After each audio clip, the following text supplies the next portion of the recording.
Voy a empezar con un caso clínico que es lo que usualmente nos despierta el diagnóstico diferencial de enfermedad microvascular.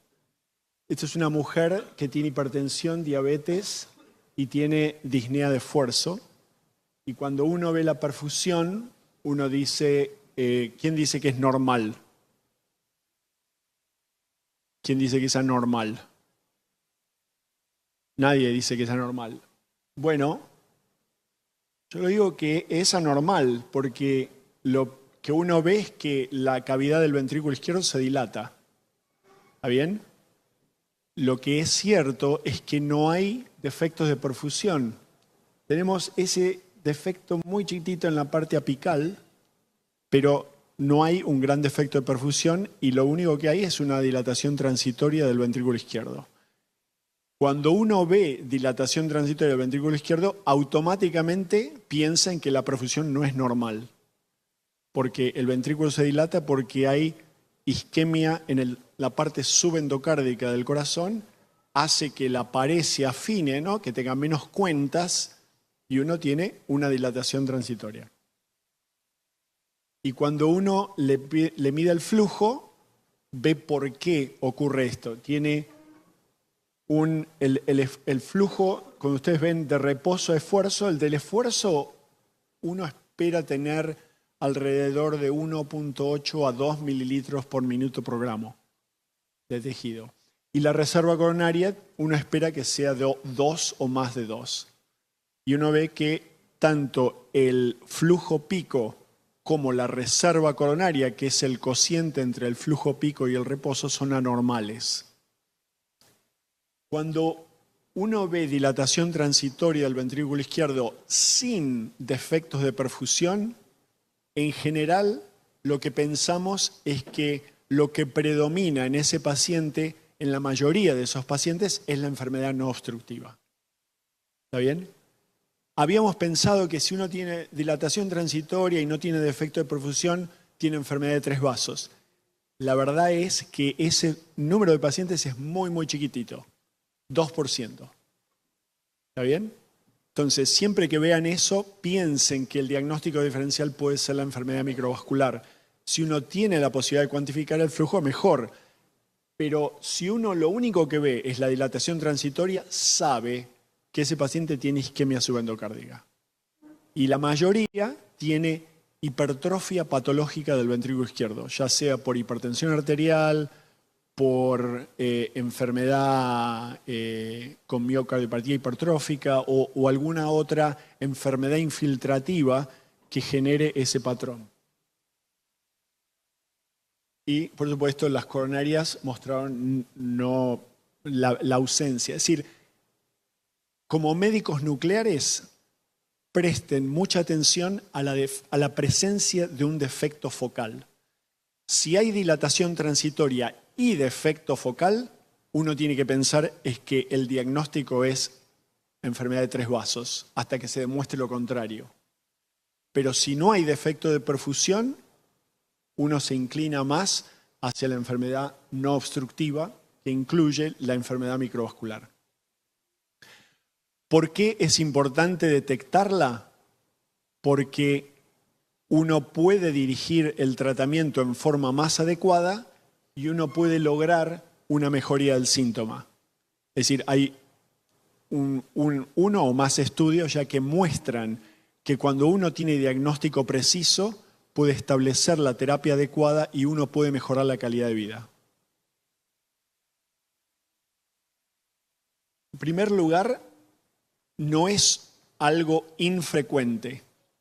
En la práctica clínica, cuando ustedes vayan a estudiar pacientes con factores de riesgo cardiometabólicos, edad avanzada, diabetes, hipertensión, obesidad, algo de insuficiencia renal crónica, más del 50% de hombres y mujeres tienen disfunción no obstructiva del árbol coronario. ¿Está bien? Y esto es algo que se ha reproducido en otros estudios. Acá, este es un estudio de un laboratorio totalmente independiente que muestra exactamente la misma proporción en mujeres y en hombres. Numéricamente, más frecuente en mujeres que en hombres, pero la proporción relativa entre los dos grupos es la misma. Es decir, que si ustedes tienen el paciente que se presenta con dolor, que viene con dolor de pecho, tiene una perfusión normal con SPECT, uno no ha excluido la posibilidad de que esa manifestación clínica sea el resultado de enfermedad o de disfunción vascular, tanto del vaso epicárdico como de los vasos pequeños. Súper común en los pacientes que tienen enfermedades sistémicas inflamatorias, artritis reumatoidea, lupus, psoriasis, muy común de encontrar en esos pacientes y siempre que uno lo encuentra son pacientes de más alto riesgo. El otro elemento importante que ya lo marqué en la charla anterior es que no es solamente una enfermedad de los pequeños vasos. Cuando uno habla de la enfermedad microvascular, uno automáticamente excluye al vaso epicárdico. ¿Cuál es el rol que tiene la arteriosclerosis en el vaso epicárdico en esa enfermedad microvascular? Las dos están interrelacionadas, es casi imposible separarlos porque vienen juntos, es la misma enfermedad. En el vaso epicárdico, como dijimos antes, es la enfermedad difusa no obstructiva y en los vasos pequeños es la disfunción, es la imposibilidad de dilatarse cuando uno hace un apremio. ¿Está bien?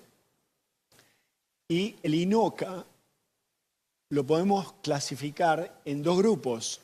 Uno son los pacientes que tienen arteriosclerosis y otros donde la disfunción microvascular no tiene nada que ver con la arteriosclerosis.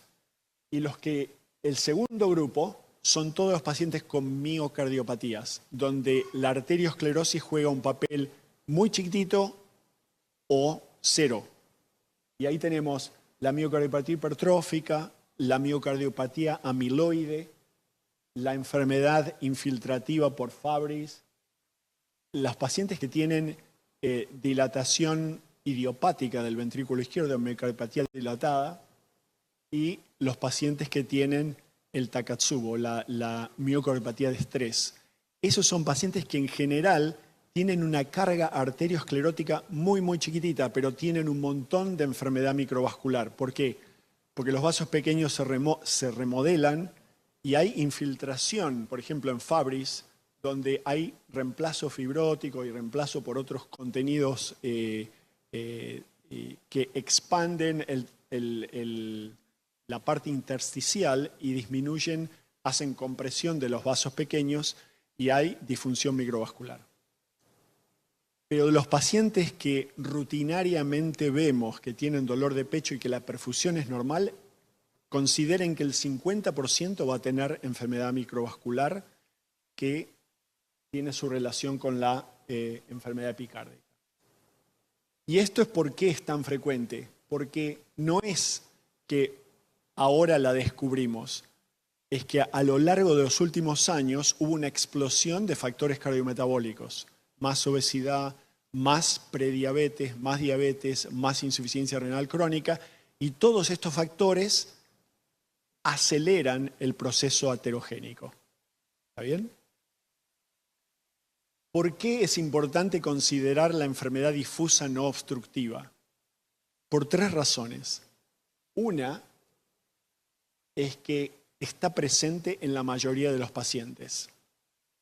La segunda es que uno tiene que entender que en algunos pacientes que uno piensa que todo el problema es la microcirculación, el problema más importante por ahí está en el vaso epicárdico. Y esto muestra por qué. Lo que uno ve en el, no sé si esto va a funcionar, en el panel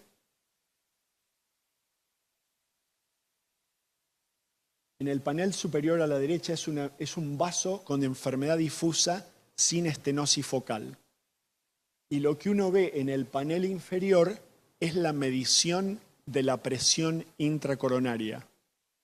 En la línea en rojo muestra la presión intracoronaria de reposo. Es decir, uno pone una cuerda de presión en el vaso epicárdico y la retira, y a medida que la retira, hace un registro de la presión intracoronaria. Y lo que uno ve es que gracias a la autorregulación de la circulación coronaria, el reposo es normal. El reposo tiene la presión que no cambia. Pero cuando uno le inyecta un vasodilatador, lo que uno ve es la línea azul, que a medida que me alejo de la parte proximal del vaso y me alejo hacia la punta o hacia la parte distal del vaso, la presión cae. Y la presión cae, ¿y qué pasa si la presión cae? La perfusión cae, porque la perfusión y la presión tienen una relación lineal en el corazón. El corazón no puede extraer, el miocito no puede extraer más oxígeno del que extrae en reposo. Entonces, la única forma que tiene de aumentar el supply, la oferta, es aumentando el flujo. Si la presión cae, el flujo cae, y entonces eso condiciona una situación de isquemia que tiene todo que ver con la enfermedad difusa y por ahí muy poquito que ver con la enfermedad microvascular. Ese es el segundo punto que nos da la posibilidad de entender por qué el paciente tiene angina.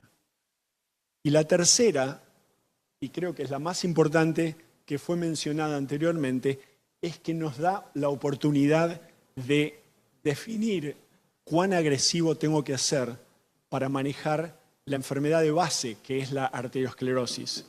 Si uno tiene, por ejemplo, un score de calcio de 1000 en un paciente que además le hemos demostrado que tiene enfermedad microvascular, ¿cuál es el tratamiento de eso? En primer lugar, es el tratamiento hipolipemiante. Es la enfermedad de base, es la arteriosclerosis. Los vasodilatadores, los bloqueantes cálcicos, esos no van a mejorar la arteriosclerosis. Lo único que hacen es mejorar el síntoma. Pero uno tiene que tratar la enfermedad de base. ¿Está bien? Y saber la carga arteriosclerótica de la enfermedad difusa nos da esa oportunidad de saber si el LDL lo tengo que bajar a 50 o lo tengo que bajar a 70 o por ahí no lo tengo que tratar o lo tengo que tratar.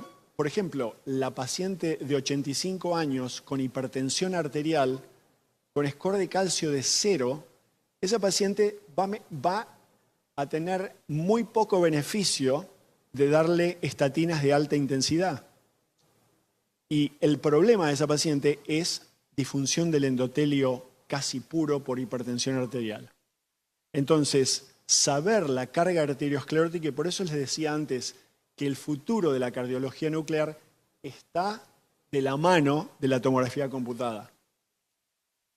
Hacer perfusiones sin tomografía de acá a 3 a 5 años nos va a poner en una situación de, digamos, de debilidad en cuanto a nuestro rol dentro de la evaluación de los pacientes con cardiopatía isquémica. Y esto es algo relativamente frecuente. Esto es un estudio con PET que está corregido por atenuación. O sea, uno no debería tener heterogeneidad porque no hay atenuación, ¿está bien? ¿Y quién piensa que es normal? ¿Quién piensa que es anormal? Todos, ¿no? Uno ve que a medida que me alejo en el corte longitudinal, a medida que me alejo de la cara anterior, veo que hay un gradiente de perfusión que va cayendo a medida que me acerco a la punta del corazón. Y eso uno ve en el eje corto también, ¿no? Ve que la intensidad en esfuerzo es normal en la parte basal y va disminuyendo a medida que eso es enfermedad difusa. Cuando uno ve la enfermedad focal, uno puede decir, el defecto de perfusión empieza acá y termina acá. La enfermedad difusa tiene como un gradiente que hace caer la presión, que hace caer la perfusión pero es muy difícil de detectar. Por supuesto que con un estudio así uno tiene que descartar la obstrucción coronaria, pero la mayoría de los pacientes donde no hay un origen concreto del defecto de perfusión son pacientes con enfermedad difusa. ¿Qué es lo que tenía este paciente? Es un paciente, fíjense, tiene, no dice acá, pero tiene 49 años. Tiene un score de calcio de 106, lo cual lo ubica en un percentilo elevado para esa edad. Y fíjense los flujos de esfuerzo.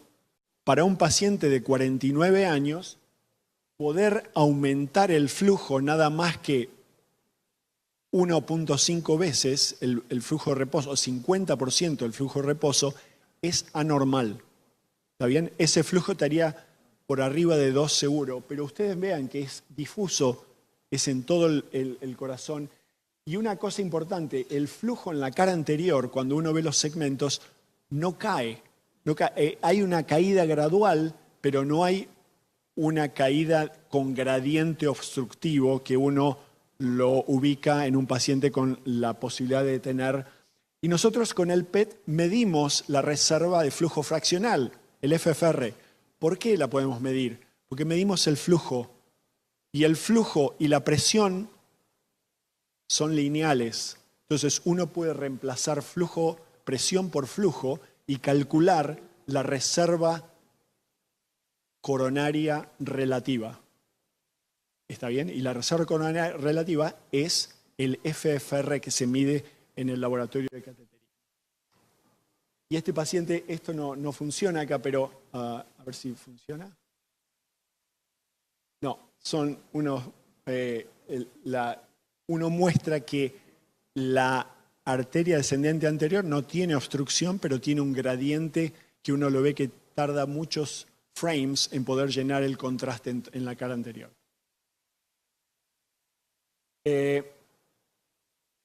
Entonces, ¿qué es lo que encontramos en la enfermedad microvascular? Ya dijimos, en el vaso epicárdico, enfermedad difusa no obstructiva. Y en los pequeños vasos hay anomalías estructurales y funcionales. Las anomalías estructurales lo que hacen es disminuir el lumen de los vasos pequeños, similar a lo que uno ve en el vaso epicárdico, porque hay un crecimiento, una remodelación negativa con la hipertrofia del músculo liso y la exacerbación del músculo liso sobre todo, y la fibrosis. Y el otro es lo que se llama la rarefacción capilar. Es decir, los capilares empiezan a desaparecer.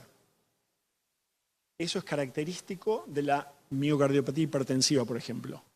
Aumenta la masa ventricular, ¿está bien? El músculo se hace cada vez más grueso y hay una deficiencia angiogénica que permita un crecimiento capilar que sea proporcional a la masa ventricular que tiene que sostener. En los atletas uno ve que eso no existe. Hay aumento de la masa ventricular, pero hay un aumento proporcional de los capilares. En la diabetes, en la insuficiencia renal crónica, en la miocardiopatía hipertensiva, cuando uno le hace una anatomía patológica al corazón y mide la densidad capilar, está disminuida en todos los pacientes. Entonces, parte de lo que llamamos disfunción microvascular es enfermedad obstructiva, porque no hay capilares que lleven suficiente sangre al músculo miocárdico. Y una vez más, hay muchos estudios que muestran que es importante medir la disfunción vascular a través de la cuantificación del flujo y la carga arteriosclerótica, y que entre los dos nos dan un gradiente de riesgo.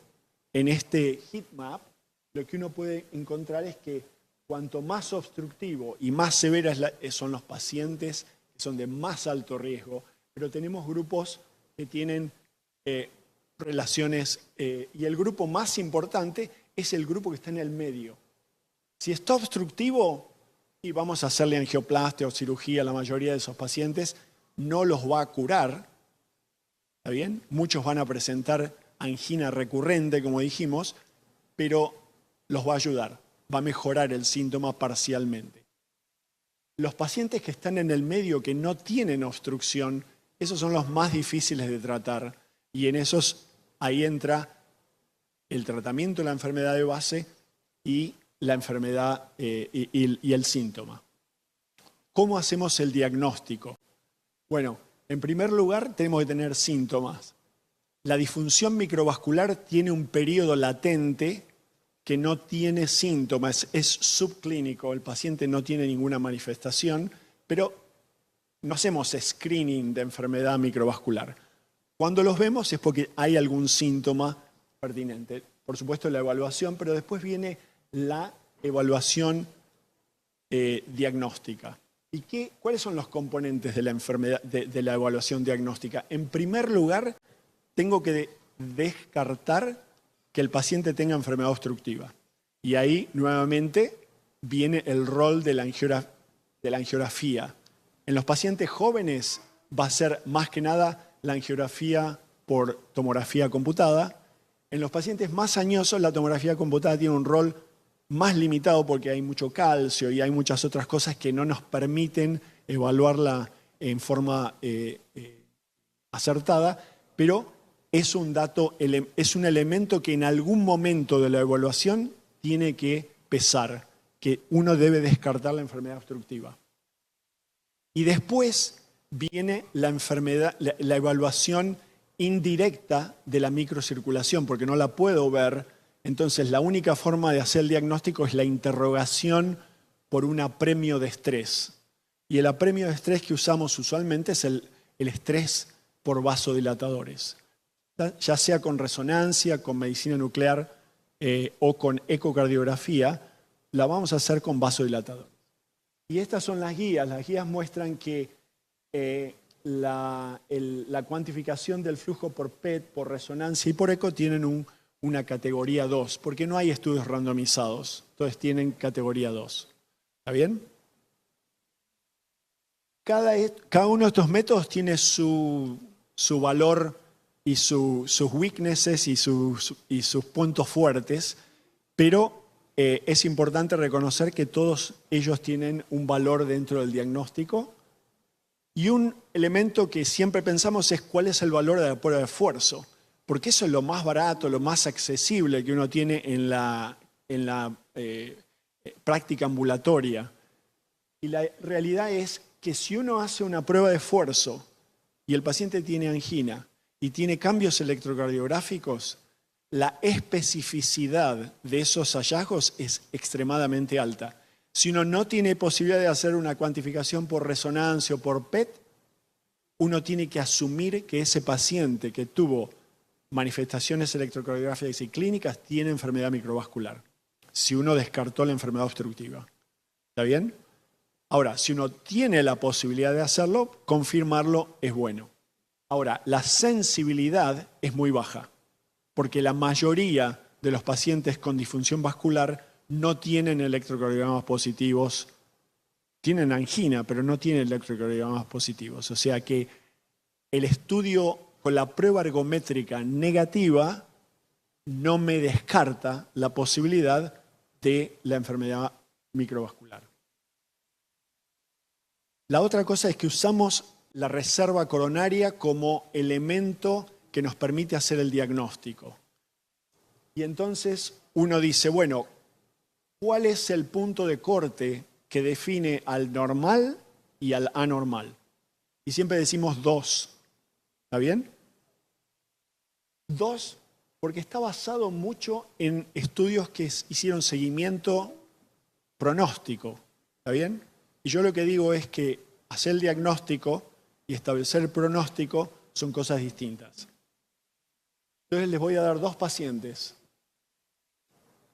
La paciente número 1 es una mujer sin factores de riesgo, está asintomática y por alguna razón le hicieron un PET y el PET muestra un flujo de estrés de 2.1 y una reserva de 2.33. Y la segunda paciente tiene diabetes, hipertensión, dolor de pecho y tiene una reserva coronaria disminuida de 1,64. La pregunta es, ¿cuál de las dos pacientes tiene enfermedad microvascular? ¿Quiénes dicen que la 1 tiene enfermedad microvascular? ¿Quiénes dicen que la paciente número 2 tiene enfermedad microvascular? Creo que todos estamos de acuerdo. Ahora les digo, la paciente número 1 tiene 30 años y tuvo preeclampsia en un embarazo reciente. La paciente número 2 tiene 68 años. Entonces, ahora les pregunto, ¿cuál de las dos pacientes tiene enfermedad microvascular?